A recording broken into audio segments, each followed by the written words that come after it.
Y nosotros, como cada viernes, tenemos la posibilidad de lo que siempre decimos, ver y conocer qué está pasando en el mundo. Pero hoy va a ser distinto. Hoy vamos a hablar de algunas cosas, pero hoy lo que nos trae, sin duda, será conocer de qué se trata este nuevo libro que sale a la luz. Tan bonito se ve. Sí, ¿no? Sí. Vos que sos amante de los libros. Sí. Tenerlo. Le dije, todavía no, claro, no lo leí. Claro. Pero ya estéticamente, viste, cuando abrís y decís, ay, qué linda la tipografía, cómo está todo armadito, me encantó. Te vi Está haciendo- muy bello.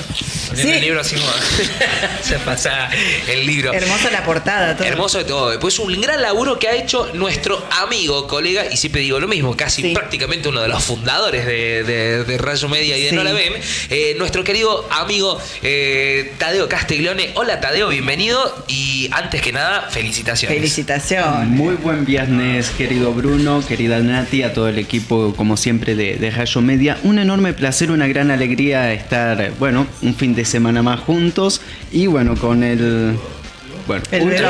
un trabajo realizado, finalizado, Los monstruos del claroscuro, un manual de geopolítica. Comentábamos un poco la semana pasada sobre que ya estaba a la venta, ahora ya lo tenemos en la mano, lo cual creo que es algo bastante bonito, bastante bueno y bueno, es un aporte más al pensamiento argentino, vamos a decirlo, y sobre todo también regional, para tener una mirada desde el sur de lo que sucede a nivel global. Contame porque... Nos posiciona, digamos. Exactamente, porque nos geoubica, ¿no? Exacto. En el mapa, pero también nos da un contexto. Contame porque no lo escribiste solo y justamente lo fuiste produciendo con PIA Global, ¿no? Exactamente, es un trabajo colectivo de periodismo internacional alternativo, que es una plataforma de pensamiento argentino respecto a las relaciones internacionales, en los cuales, bueno, tengo el rol de editor general, y lo escribimos junto con Fernando Esteche, un histórico dirigente político argentino, pero también es el director ejecutivo de PIA Global, que tiene un amplio conocimiento de la situación a nivel global. Y más allá de la firma entre los dos que sellamos en el libro, es un trabajo colectivo porque prácticamente resume gran parte de todo el trabajo de PIA Global en lo que va del año. Y el libro trata de hacer un paréntesis sobre la actual situación, con un contexto histórico sobre cómo fueron evolucionando los hechos y una proyección de saber dónde estamos parados y saber hacia dónde nos dirigimos de alguna u otra manera, con algunas matices de algunas cosas que pueden suceder e ir evolucionando según sucedan los acontecimientos. Tadeo, ¿cómo podemos hacer para obtener el libro? Aquel que tenga ganas, claro, que seguramente son muchos los que nos escriben por ahí y dicen, che, me re gusta, por ahí algunos no saben tu nombre y dicen, che, me gusta mucho el pibe que habla de cuestiones internacionales. Hay mucha gente que le gusta el análisis y el desarrollo por ahí de las temáticas y de repente se va a encontrar con un libro. ¿Cómo puede hacer para poder obtenerlo al libro, de tenerlo en casa? Hay un, que seguramente ya, me imagino, mandarás un saludo, hay un muchacho en Córdoba que ya tiene el libro, ya lo tiene ahí en sus manos, se ha ido sacando fotos y todo. Sí, no, voy a aprovechar para enviar un fuerte abrazo a Jorge Mikitiansky. Fan número uno. Fan número uno, siempre me escribe y bueno, se enteró la semana pasada y creo que fue uno de los primeros que compró el libro, por lo cual... ¿Fue con autógrafo? No, lamentablemente no. Con dedicatoria. Sí. No tiene dedicatoria por ahora, siempre vamos a dejar el por ahora ahí picando. Pero bueno, el libro se puede adquirir por Mercado Libre, está a la venta a nivel nacional, incluso con envío gratuito y demás, que va por lo cubre PIA Global. Y por el otro lado también, cualquiera que me quiera contactar, acá a nivel local tenemos bastantes ejemplares o directamente a Rayo Media o a Bruno, y vamos a dejar también algunos por aquí para poder vender. Es un manual, y como es un manual tiene más de 400 páginas, es un libro bastante gordito, bastante potente, vamos a decirlo, para una noche de insomnio. Creo que va a venir bien. depende si después se compensan, no quiero que mientras quede, no te quedes así como, mientras no ay, queden Dios mío, con pesadillas o algo Claro. parecido Sí, después sí. porque puede evolucionar en algunas cosas. Es un buen libro porque está compuesto como manual, lo veía Nati hace unos momentos. Le pasamos. La división entre capítulos, las secciones, está Sí. muy bien armado para que no sea pesado. Y tampoco Claro. es pesado a la vista, también la cantidad de páginas responde a una dinámica del tamaño de las letras, tiene una muy buena lectura en el contraste del color también, entonces es un buen manual para acercarnos un poquito a lo que realmente sucede a escala global. No únicamente tocamos temas internacionales desde una perspectiva dura respecto a las potencias, grandes potencias, Rusia, China, Estados Unidos, que lo que viven, cuáles son sus contradicciones, cuáles son sus proyecciones, sino que también escalamos respecto a qué pasa con el sistema financiero a nivel global, cómo también esto nos afecta a nosotros, el proceso de desdolarización que a veces mencionamos, las nuevas alternativas globales, los países en auge. Hay un capítulo entero que habla de las potencias medias, esos países que muchas veces no sabemos, pero que tienen un buen nivel industrial, un evolucionar económico muy grande y que muchos de esos son incluso socios de Argentina económicamente, un capítulo sobre Brasil y un capítulo entero que es el capítulo final respecto a nuestra América, cuál es la situación de todo Latinoamérica, desde México hasta Argentina, con todo el evolucionar de la presencia ahora masiva de Estados Unidos y el panorama hacia adelante. Entonces, creo que quedamos muy contentos realmente Sí. con este libro porque abarca un poco de todo, pero no como el dicho que el que dice el que mucho abarca poco aprieta, sino Sí. que apretamos y abarcamos juntos. Bien. Entonces creo que es bastante complementario. Qué hermoso. Voy a tener que leerlo. Exactamente, ese Yo no suelo, les voy a decir la verdad, o sea, no, pero como se lo he dicho todavía un montón de veces, esto, yo le escapo a la política, a las cuestiones internacionales y demás, porque muchas veces no entiendo de qué estamos hablando, pero cuando Tadeo viene y me explica, yo es como, ¡ah, claro! era Entonces así. digo, bueno, quizás sea un momento de acercarme con un libro como este. Exactamente, con un manual, ¿no? Con Como un él lo manual, dice. por eso Sí, te sí, digo, sí. es APP. Apto para todo público, vamos a decirlo. Apto para todo público, claro. ¿Cuál fue el germen inicial del desarrollo del libro? Imagino que con Fernando, entiendo que tenés una relación ya de hace muchos años, no solamente de ser colegas, sino prácticamente amigos. Pero ¿cuál fue el puntapié? ¿Quién fue el primero que tiró la piedra y dijo, che, ¿por qué no podemos ¿Por qué armar no un armamos un manual con manual? todo esto que conocemos y sabemos? Sí, bueno, creo que fue en conjunto porque veíamos a algunos colegas analistas que estaban, vamos a decirlo, Afuera del tarro.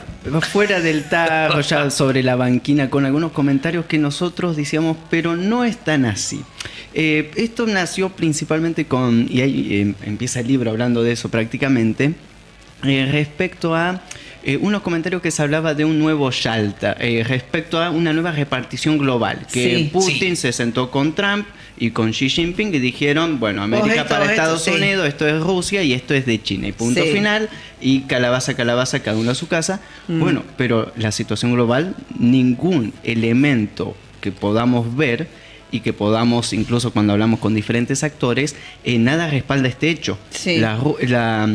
La guerra de Ucrania, si supuestamente hubiera un acuerdo, ya tendría que estar sellada. Y ahora Sí. parece que escala todavía aún más. La situación en Medio Oriente, que es área de influencia tanto de Rusia y de China, nunca tendría que haber sucedido lo que sucedió. Claro. Entonces, toda esa teoría que es fácil para entender, de que, bueno, todos se repartieron y punto final, empieza a caerse porque no tiene ningún tipo de No se sustento sostiene, claro. empírico con los hechos, con el evolucionar, incluso con todo el desarrollo que se está armando. Sí. Entonces, a base de eso, comprendemos nosotros que era necesario casi todo el trabajo de PIA Global, de publicaciones diarias y de nuestros análisis semanales, que son considerados no a nivel local, pero a nivel internacional. Siempre tenemos muy buenos comentarios y republicaciones de diferentes centros analíticos, incluso de toma de decisión de poder. Lo comentábamos el año pasado con Bruno, Sí. de que, por ejemplo, un artículo nuestro fue citado por el Ministerio de Defensa de España. O sea, Claro.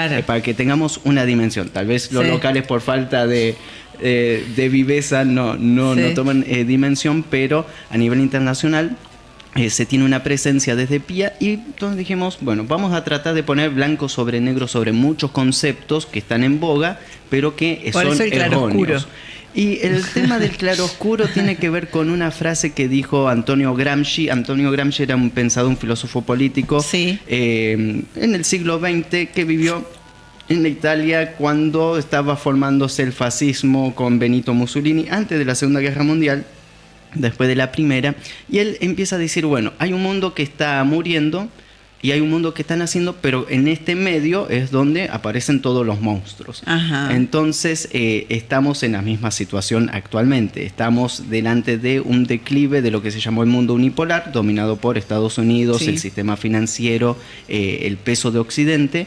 Pero el nuevo mundo multipolar, o como se quiera llamar, con muchos polos y muchos centros de poder y con una división un poquitito más justa, vamos a decirlo, que tampoco es el mundo ideal, tampoco termina de nacer. Y en medio de este evolucionar de los hechos internacionales que estamos transitando, y que por eso nos pega de lleno y por eso vemos todos los conflictos que existen a escala global, y también la situación interna de Argentina responde a esas evoluciones, es ahí a donde aparecen y afloran todos estos monstruos, que en el libro los tratamos de explicar, de exponer cuáles son los monstruos, cuáles son esas amenazas, Sí. y de alguna manera tener un panorama mucho más claro de la actualidad internacional, de la actualidad que evoluciona para los próximos años, pero sobre todo también es para la mente de cada uno de nosotros, de entender los panoramas y entender qué rol juega cada uno en la actualidad, y que incluso un medio en Plotier, en la Patagonia Argentina,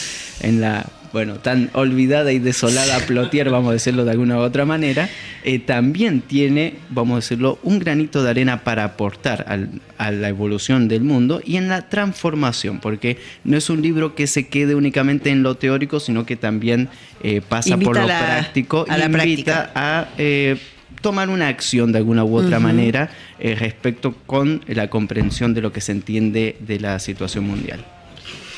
Tadeo, iba a preguntarte porque evidentemente nuestra Argentina tiene una importancia a nivel global, ya hace mucho tiempo, lo sabemos, pero específicamente ¿hay algún capítulo, hay algún pasaje que hable de Neuquén? Porque evidentemente la Argentina tiene... Vaca muerta. Exactamente, pero Neuquén empieza a tener cada vez más relevancia. En su momento creo que estaba el auge de Vaca Muerta, y sí sabíamos que era un yacimiento muy grande, que había muchas posibilidades, pero a medida que va pasando el tiempo pareciera ser que se empieza a profundizar la importancia cada vez más, ¿no? ¿Cómo está vista Neuquén dentro de los monstruos del claroscuro? Analizamos los recursos estratégicos dentro del libro, principalmente todo lo que tiene que ver con tanto los minerales críticos como también lo energético. Y ahí es a donde está involucrado, al igual que también tenemos una sección directa que habla sobre la Argentina, tanto actual como todas las proyecciones y todo lo que ha ido aconteciendo en los últimos años, en los cuales... lógicamente tenemos la presencia de nuestra querida provincia en medio de todo este escenario.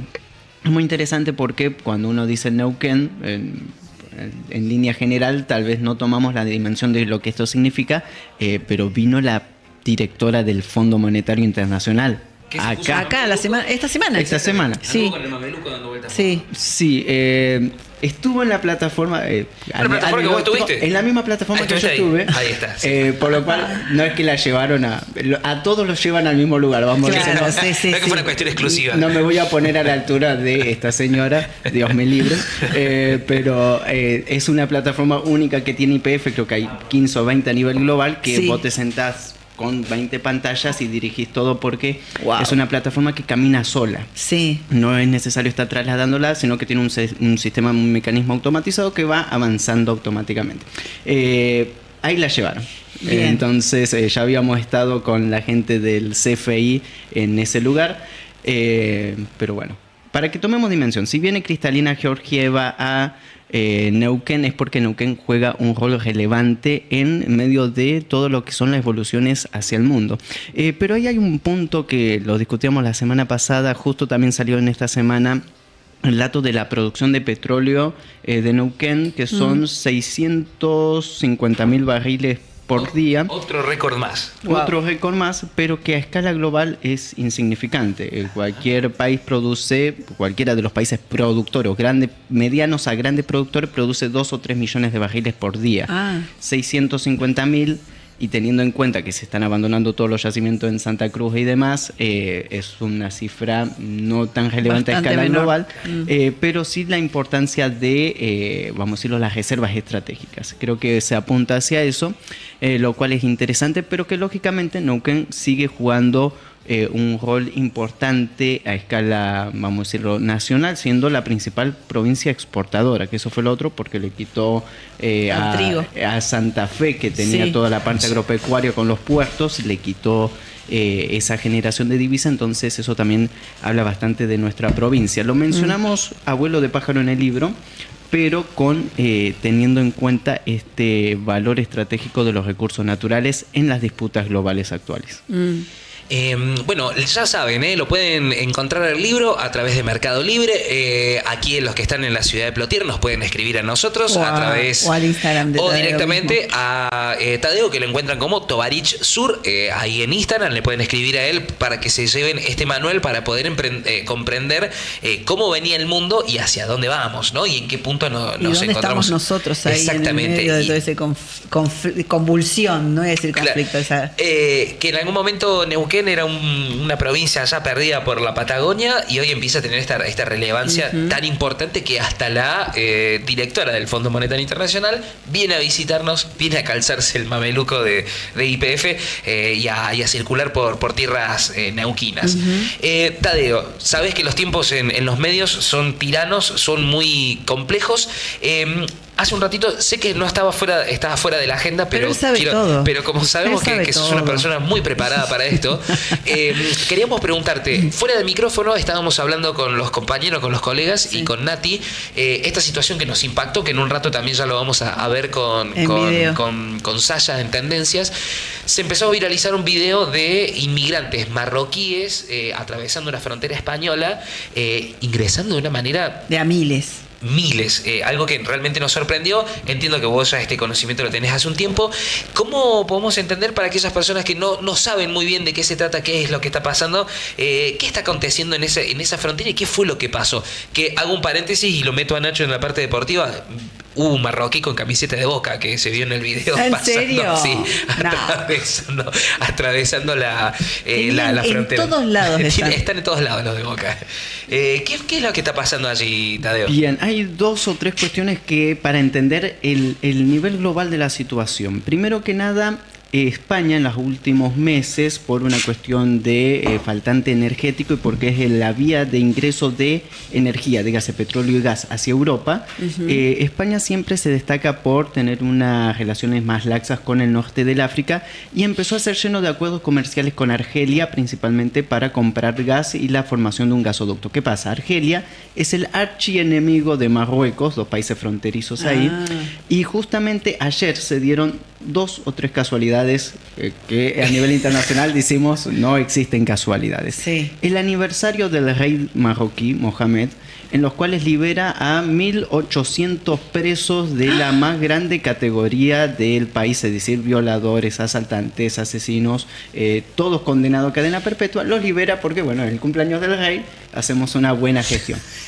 ¿Qué se vieron en los videos desde camiones Marruecos? Camiones de la gendarmería marroquí llevando a España. Estos no migrantes, porque acá hay que separar las cosas. Una cosa son las personas que atraviesan todo el Sahara huyendo del terrorismo islámico impuesto también por Occidente, huyendo de las hambrunas y demás, que llega hasta el Mediterráneo, se crea una balsa y cruza y llega a Europa, si sobrevive. Y otra cosa es delincuentes liberados por el rey para asaltar directamente, en este caso, Ceuta, en España.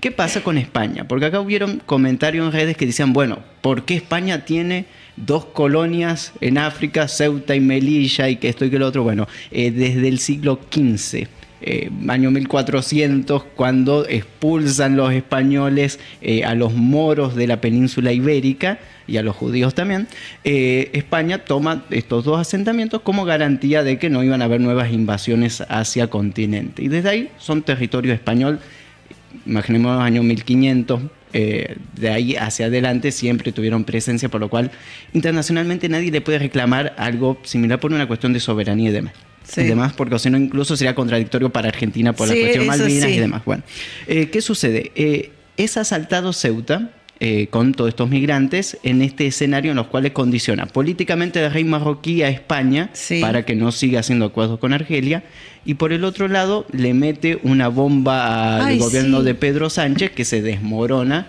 con toda esta situación humanitaria, porque está bien, te asaltaron 1.500 personas, pero ingresaron más de 50.000.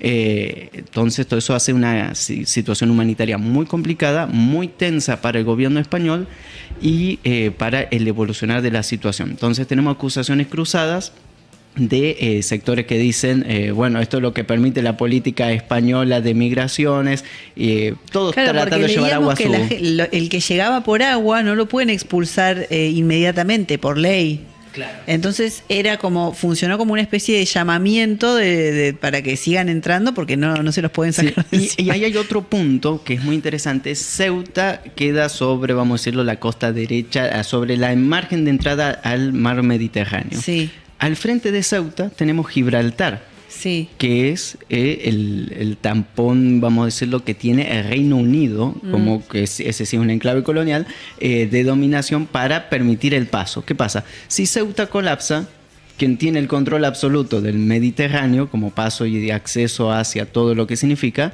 es el Reino Unido. Sí. Entonces, ¿por qué sucedió esto en Ceuta y no sucedió en Melilla, que es el otro centro, vamos a decirlo, que tiene España, que incluso está mucho más cerca terrestremente al continente europeo? Bueno, lógicamente también responde a una dinámica geopolítica mucho mayor de lo que aparenta. Entonces, siempre que suceden estos casos hay que tener muchos cuidados, ver quiénes dan los primeros comunicados, porque el primer comunicado respecto a...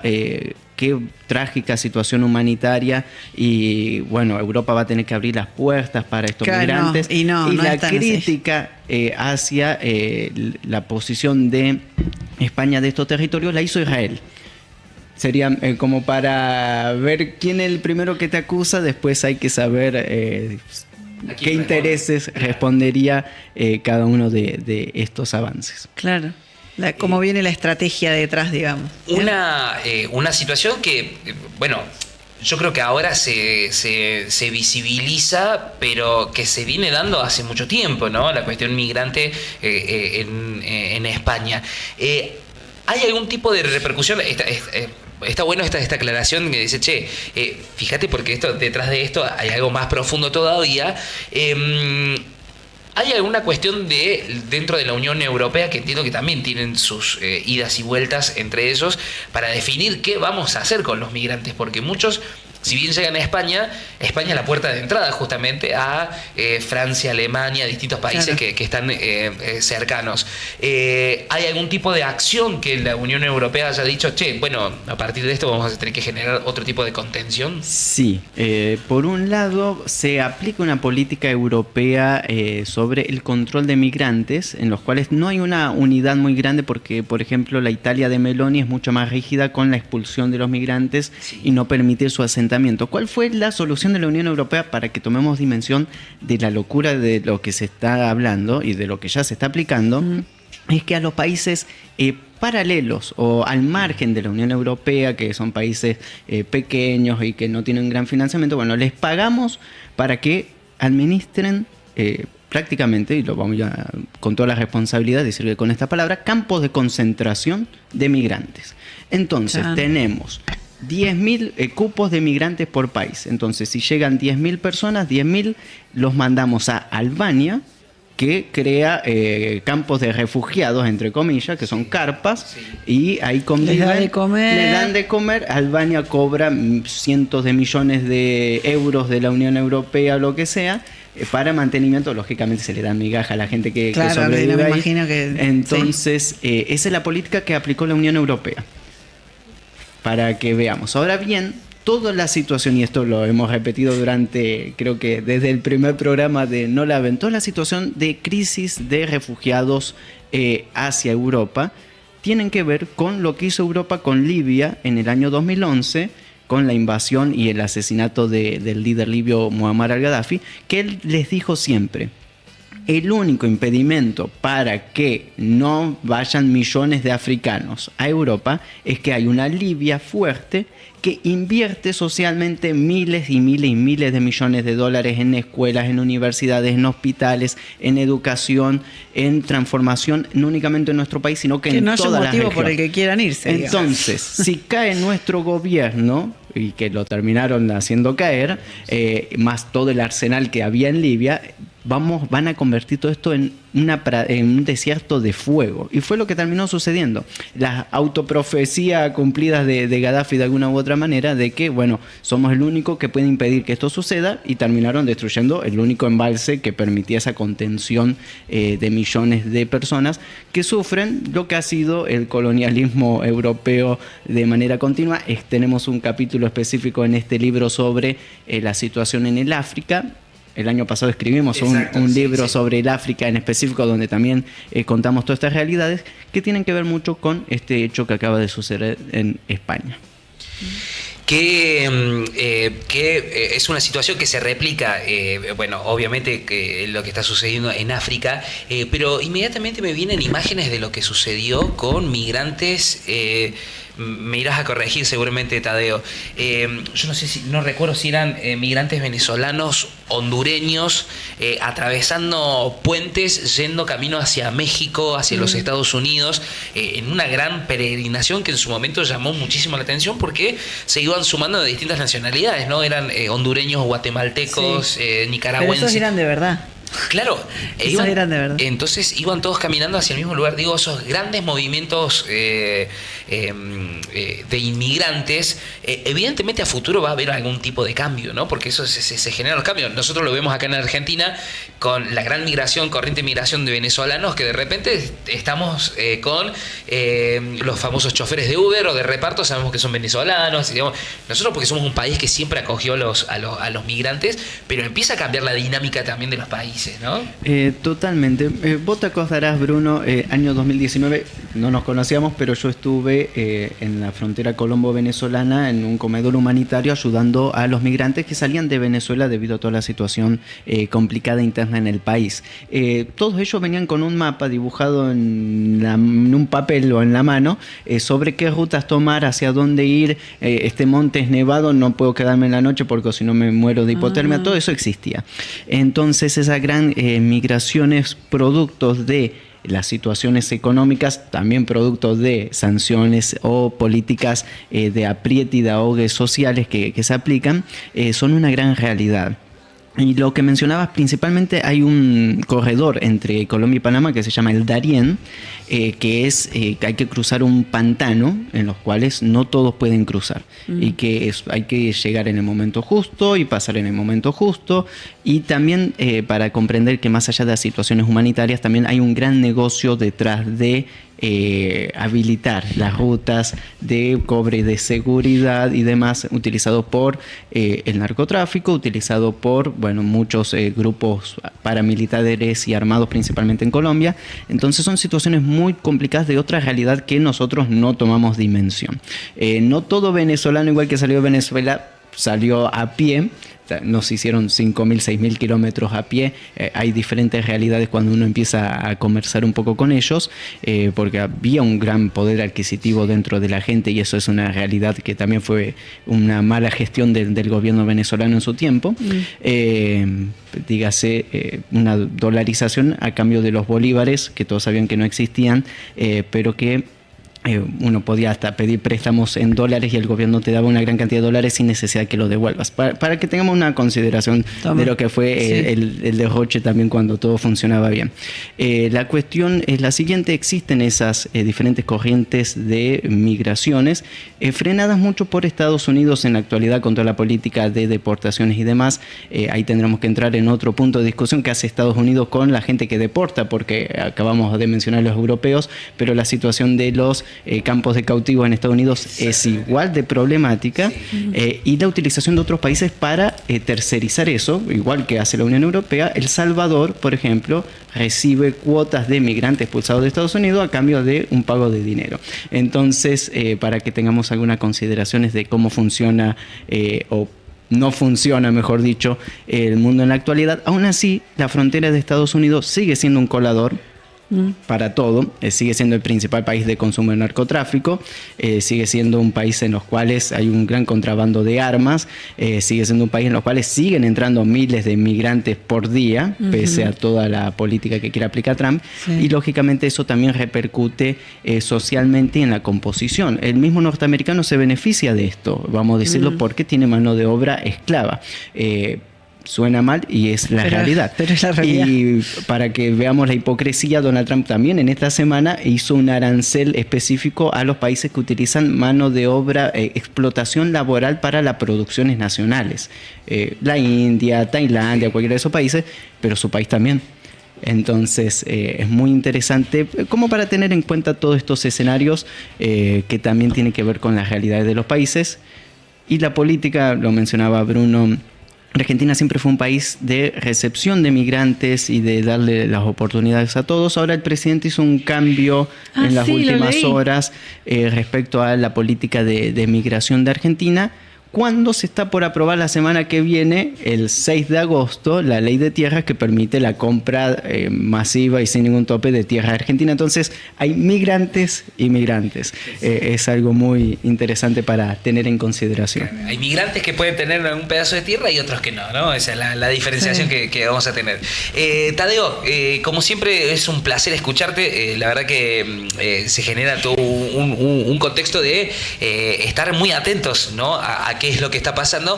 Es importante entenderlo. Lo bueno es que nosotros, además de todo esto, vamos a tener un manual para poder comprender justamente qué es lo que sucede en el mundo, de dónde venimos, hacia dónde vamos, y seguramente análisis de, bueno, la Argentina, ¿no? El rol importante que tiene nuestra América y sobre todo nuestra República Argentina. Tadeo, querido, será hasta el próximo viernes, si Dios quiere. Dios mediante, hasta el próximo viernes. Porque ya veo que lo vamos a tener que presentar en Buenos Aires en cualquier momento. Ay, por eso vamos abriendo el panorama. Vamos a ver cómo continúa evolucionando todo esto. Pero bueno, Dios mediante, hasta el próximo viernes, querido Bruno, queridos compañeros, y a toda la audiencia, como siempre, un gran placer y una alegría compartir con ustedes. Bueno. Tadeo Castiglione haciendo Visión Mundial, la presentación aquí en nuestro programa de Los monstruos del claroscuro, este manual para entender la geopolítica, la historia también, vuelvo a repetir, de dónde venimos y hacia dónde vamos, con un análisis exhaustivo por parte de Tadeo Castiglione, Fernando Gómez, dos grandes periodistas, dos grandes conocedores y entendedores, ¿no? De que lo que está aconteciendo en el mundo, y que lo puedan bajar con claridad, ¿no? Con claridad, esto que decías vos, sí, de poder comprender.